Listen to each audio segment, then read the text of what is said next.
الله أكبر الله أكبر الله أكبر الله أكبر الله أكبر الله أكبر الله أكبر الله أكبر الله أكبر لا إله إلا الله والله أكبر الله أكبر ولله الحمد. الحمد لله الحمد لله الذي بنعمته تتم الصالحات وبفضله تتنزل علينا البركات والرحمات. والحمد لله الذي هدانا لهذا وما كنا لنهتدي لولا أن هدانا الله. وكذلك الحمد لله الذي أنعمنا بنعمة الإيمان والإسلام والصحة والفرج حتى نستطيع أن نجتمع في هذا المكان المبارك لتأدية الصلاة العيد الأضحى جماعة بصحة عافية. أشهد أن لا إله إلا الله وحده لا شريك له وأشهد أن محمدا عبده ورسوله لا نبي ولا رسول بعده. نصلي ونسلم على حبيبنا وقدواتنا ومولانا محمد صلى الله عليه وسلم الذي قد أدى الأمانة ونصح الأمة وجاهد حق جهاد في سبيل الله حتى أتاه اليقين. أيها المؤمنون الحاضرون أوصيكم ونفسي بتقوى الله فقد فاز المتقون، حيث قال الله تعالى في كتابه الكريم: أعوذ بالله من الشيطان الرجيم، يا أيها الذين آمنوا اتقوا الله حق تقاته ولا تموتن إلا وأنتم مسلمون.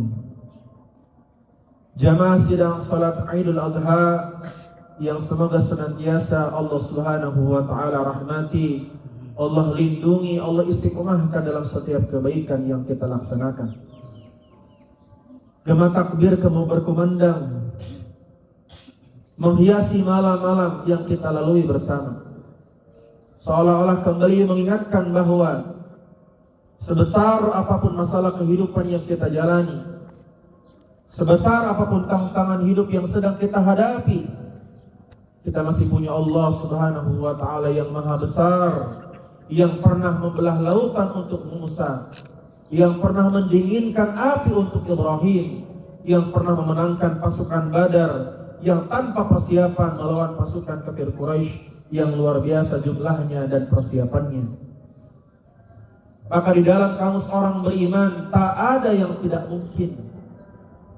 Di dalam hati orang beriman tak ada yang tak bisa dilalui jika Allah bersama kita dalam setiap langkah kehidupan. Idul Adha tidak akan pernah lepas dari kisah seorang nabi yang mulia, Khalilullah, kekasih Allah, yaitu nabi kita Nabi Ibrahim alaihi salam. Nabi Ibrahim selayaknya pasangan di seluruh dunia tentu mengharapkan ingin memiliki keturunan.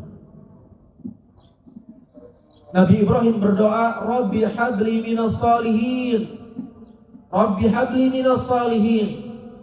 Tak kurang beliau berdoa dengan kalimat tersebut yang maknanya, ya Allah, berikanlah kepadaku keturunan yang salih. 86 tahun lamanya. Jika seorang nabi saja berdoa 86 tahun kemudian baru Allah ijabah, dan tak pernah sedikit pun bergeser keyakinan beliau Nabi Ibrahim, dan tak sekalipun terhapus sangka baik beliau kepada Allah, apalah kita yang banyak dosanya.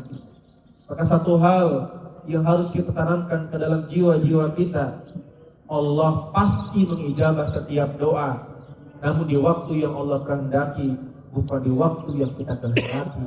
Karena Allah yang paling tahu yang terbaik untuk hambanya, melebihi kita yang menjalani kehidupan. Bukankah begitu kata Allah di surat Al-Baqarah ayat 216? Di pertengahan ayatnya Allah berfirman, Asa an takrahu syai'a wa huwa khairul lakum.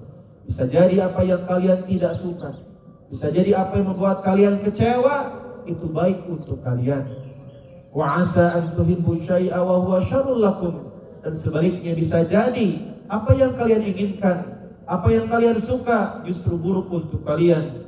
Wallahu ya'lam wa antum la ta'lamun. Dan Allah lah yang paling tahu yang terbaik untuk hambanya. Dan betapa banyak kisah kehidupan yang kita jalani di masa lampau, kita sedih dan kecewa. Hari ini Allah ungkapnya dan kita pun bersyukur pernah melalui semua kisah getir kehidupan yang kita jalani. Allahu Akbar, Allahu Akbar, Allahu Akbar walillahil hamd. 86 tahun Nabi Allah Ibrahim berdoa, ya Allah berikanlah hamba keturunan. Setelah 86 tahun usia beliau, Allah Subhanahu wa ta'ala turunkan satu ayat sebagai kabar gembira. Kisahnya lengkap tercatat di dalam surat As-Saffat, surat ke-37 ayat 100 sampai 117. Fabasyarnahu bigulamin halim. Dan Allah Subhanahu wa ta'ala sampaikan, wahai Ibrahim, aku beri kabar gembira, aku akan berikan anak yang halim, yang lemah lembut, yang baik tutur katanya, yang penurut akhlaknya. Tidak lain tidak bukan yaitu Ismail alaihi salam. Orang tua mana yang tidak bahagia? Ayah mana yang tidak menyayangi anak yang ditunggu 86 tahun lamanya? Begitupun Ibrahim kepada Ismail. Ibrahim rela menukarkan seluruh dunia yang beliau miliki hanya untuk bisa berdua dengan anaknya Ismail. Dan Allah pun melihat begitu besar cintanya Ibrahim kepada Ismail, maka Allah uji kecintaan beliau kepada Allah. Falamma balagha ma'ahu sa'ya, ketika Ismail beranjak dewasa, mulai dewasa, sudah mulai bisa membantu ayahnya. Dan itu puncak kenikmatan seorang ayah, ketika anaknya sudah bisa memenuhi segala perintah ayahnya, membersamai aktivitas ayahnya. Datanglah sebuah perintah Allah lewat mimpi, di mana kita sama-sama memahami mimpinya para nabi adalah sesuatu yang benar dan sesuatu yang bisa menjadi jalan turunnya wahyu dari Allah. Maka Nabi Ibrahim berkata kepada anaknya Ismail, ya bunayya, wahai anak yang aku sangat sayangi, inni ara fil manam, aku bermimpi. Dalam mimpiku Allah Subhanahu wa ta'ala memerintahkanku untuk menyembelihmu, fanzur madza tara. Maka apa pendapatmu wahai Ismail? Menjadi pelajaran buat kita orang tua bahwa libatkanlah anak dalam setiap keputusan yang kita lakukan untuk anak kita. Ibrahim diperintahkan menyembelih Ismail atas dasar wahyu, dan tidak mungkin Ibrahim tidak melaksanakannya. Tapi tetap Ibrahim mengkomunikasikan dengan anaknya. Diajak dialog dulu Ismail. Wahai Ismail, apa pendapatmu? Aku tadi malam bermimpi untuk menyembelihmu. Dan luar biasanya, anak yang memang ditempuh prosesnya, dipilih calon ibunya dengan baik, menjawab dengan penuh keimanan, ya abati, wahai ayahku, if'al ma tu'mar, laksanakanlah apa yang telah Allah perintahkan kepadamu.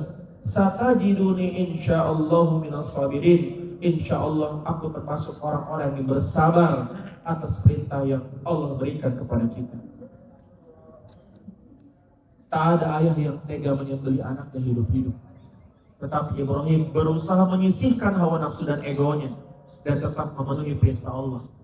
Falamma aslama, dan ketika keduanya sudah menyerahkan urusan kepada Allah, wa tallahu lil jadin, dan Ibrahim sudah menempelkan pelipis Ismail di sebongkah batu, siap-siap disembelih. Allah Subhanahu wa ta'ala memanggil, ya Ibrahim, wahai Ibrahim, qad sadaqta ru'ya, cukup.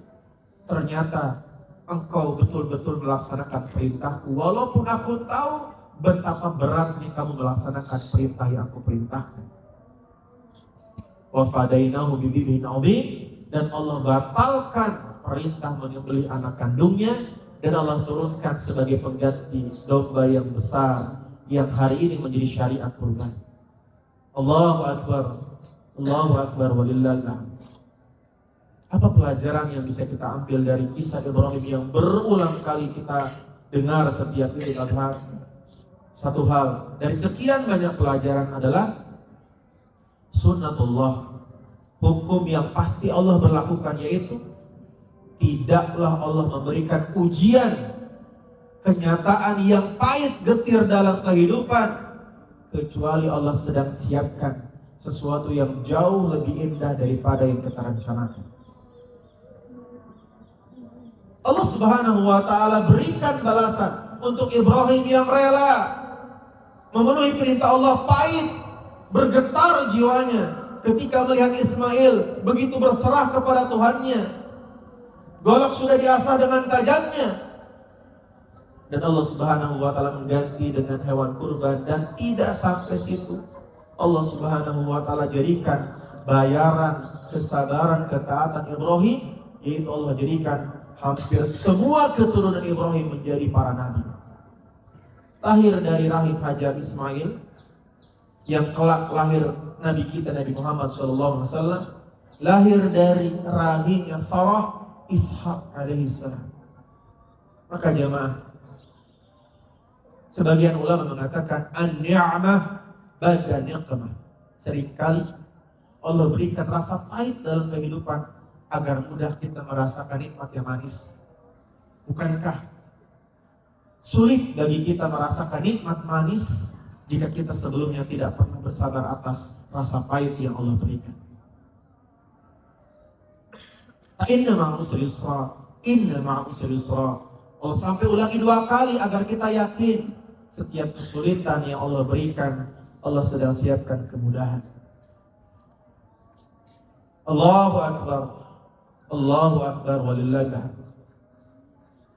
Dan seringkali realitasnya, semakin kita berusaha taat kepada Allah, bukan semakin mudah jalan kehidupan, justru semakin banyak kesulitan yang kita hadapi. Dan mungkin sebagian kita bertanya, ya Allah, dulu saat aku jauh darimu, hidupku baik-baik saja, bisnisku lancar-lancar saja, rumah tanggaku harmonis, tak ada kendala. Tapi kenapa saat aku berusaha taat kepadamu, aku hijrah dari jahiliyah menuju taat, kenapa datang masalah bertubi-tubi tanpa henti? Maka jika itu yang kita tanyakan, maka Nabi sudah menyampaikan 1400 tahun yang lalu. Nabi bersabda, innallaha idza ahabba qauman ibtalahum. Allah itu jika mencintai seseorang, Allah akan berikan ujian. Wa inna likulli musibah kafarah. Dan setiap rasa pahit kehidupan, masalah yang Allah berikan, kafarah, menjadi penghapus dosa bagi orang beriman. Allah ingin kita menghadap Allah tanpa dosa-dosa, karena dosa-dosa itu Allah hapus akibat kesabaran kita menghadapi masalah yang Allah hadapkan dalam kehidupan. Oleh karenanya, jika hari ini ada masalah yang sedang kita hadapi, dan tentunya pasti ada, hanya berbeda bentuknya saja. Karena Allah Subhanahu wa ta'ala dengan tegas mengatakan, alladzi khalaqal mauta wal hayata liyabluwakum ayyukum ahsanu amala. Setiap manusia pasti Allah berikan masalah, tapi satu hal tanamkan dalam hati, Allah tak pernah berjanji menyelesaikan semua masalahmu seketika. Karena ada pepatah bahasa Inggris, easy come, easy go. Sesuatu yang mudah seringkali kehilangan makna. Sesuatu yang mudah seringkali kehilangan kenikmatan. Maka kalau saya tanya jemaah, dari semua minuman yang ada di dunia ini, minuman apa yang paling enak diminum? Mungkin sebagian Anda menjawab kopi, sebagian teh, sebagian jus.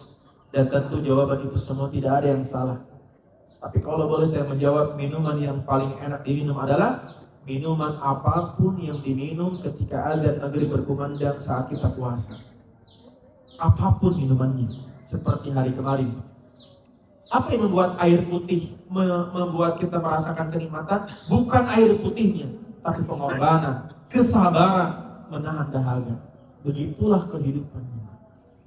Demi Allah, semua rasa pahit, getir kehidupan, jika kita jalani dengan kesabaran, akan menjadi kenangan indah kelak di surganya Allah Subhanahu wa ta'ala.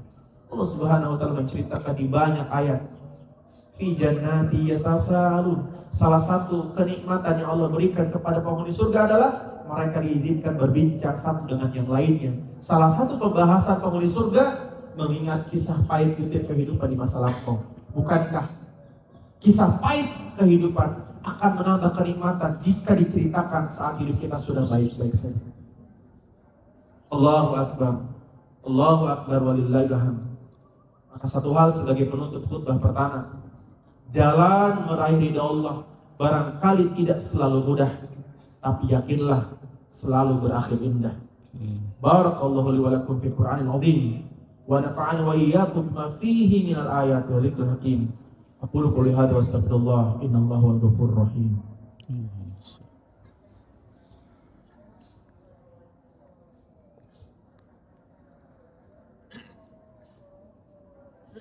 Allahu akbar, Allahu akbar, Allahu akbar, Allahu akbar, Allahu akbar, Allahu akbar, Allahu akbar, walillahil hamd.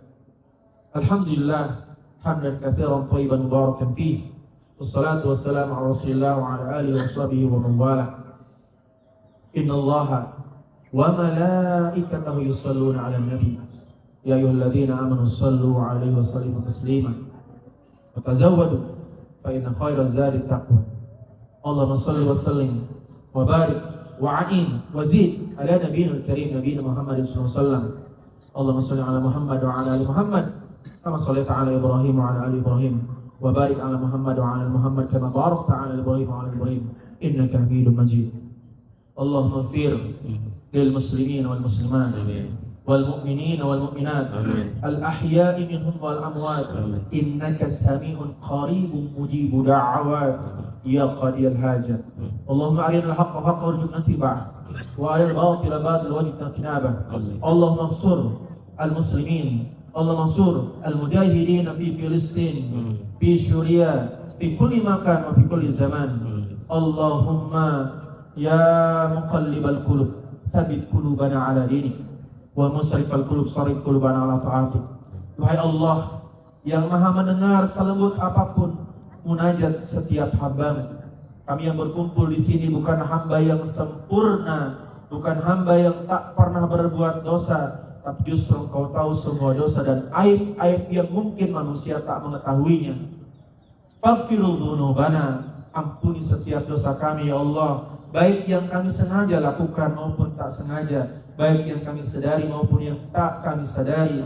Fa innahu la yaghfiru dzunuba illa ant, karena tidak ada yang bisa mengampuni dosa kami kecuali Engkau ya Allah. Duhai Allah yang maha melembutkan hati setiap hamba-Mu, lembutkan hati kami, pasangan kami, anak-anak kami, agar kembali bisa menikmati kerinduan mendengar azan, agar bisa kembali menikmati setiap lantunan ayat suci Quran diperdengarkan. Maka ya Allah, lembutkan hati yang mulai keras ini karena kesibukan dunia, seringkali lalai dan lupa bahwa dunia bukan tempat tinggal tapi tempat meninggal. Duhai Allah, Engkau tahu kami sangat mencintai anak keturunan kami, ingin rasanya ya Allah kebahagiaan berkumpulnya kami dengan keluarga di dunia Engkau ridhoi kembali berkumpul di surga birahmatika ya arhamar rahimin. Duhai Allah, maafkan kami yang sering lalai, lebih sering mengeluh daripada bersyukur. Dan sesungguhnya nikmat yang kami sering keluhkan adalah sesuatu yang sering diidam-idamkan banyak orang di luar sana. Maka sadarkan kami untuk terus bersyukur atas setiap nikmat yang Engkau berikan. Allahumma rabbana atina fid dunya hasanah wa fil akhirati hasanah wa qina adzabannar. Subhana rabbika rabbil izzati amma yasifun. Wassalamun alal mursalin walhamdulillahi rabbil alamin. Ibadallah, innallaha ya'murukum bil 'adli wal ihsan wa ita'i dzil qurba wa yanha 'anil fahsya'i wal munkar wal baghi ya'idzukum la'allakum tadhakkarun wa la dzikrullahi akbar. Assalamualaikum warahmatullahi wabarakatuh. Waalaikumsalam warahmatullahi wabarakatuh.